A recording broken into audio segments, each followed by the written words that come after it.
السلام عليكم، مساكم الله بالخير جميعا. إلى أختي المباركة، إذا كان عندك حسنات زايدة عن الحاجة ما تبغينها، أعطيها لأمك ولا لأبيك ولا لإخوانك وأخواتك. أما أنك تعطينها أبغض الناس عندك هذا ما يصلح. الغيبة يا أخواتي، الغيبة معناها أنك تحولين حسناتك إلى هذا الشخص الذي اغتبتيه. فأنت أحيانا بعض النساء يعني يصلني رسائل كثيرة أنه مجالس النساء للأسف يعني فيها الغيبة منتشرة. أنت بالغيبة تحولين حسناتك إلى هذا الشخص الذي تكرهينه، الذي لا تحبينه، وهذا ما يصلح. يعني على بالك أنت الحين أنك خلاص أنا شفيت غليلي وأنا خلاص ارتحت منه لما تكلمت في غيبته. لا لا لا لا، أنت خسرتي زيادة على خسارتك الأولى.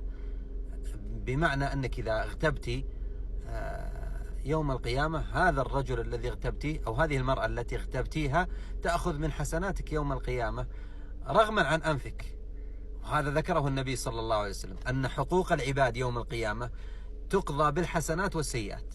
فإذا أنت اغتبتني أنا أخذ من حسناتك، وإذا أنا اغتبتك أنت تأخذ من حسناتي. فما يصلح يا أخواني. فكروا شوي، فكروا، والكلام بالأخص إلى أخواتي المسلمات. نحتاج تفكير شوي، نحتاج وعي. المفروض أنه أكثر واحد أنا أبغضه أمسك لساني عنه، ما أتكلم أبدا عشان ما أعطيه ولا حسنة واحدة. ولهذا أحد السلف لما اغتابه رجل قال الحمد لله حسنة جاءتني من غير تعب ولا رياء. شوف الحسنات الحين فيها تعب، الصلاة الصوم فيها تعب، فيها مشقة، وأيضا ممكن يدخل فيها رياء، ممكن ترائي الناس. لكن حسنات المحولة لك عن طريق الغيبة هذه ما فيها تعب ولا فيها رياء، جاءتك جاهزة.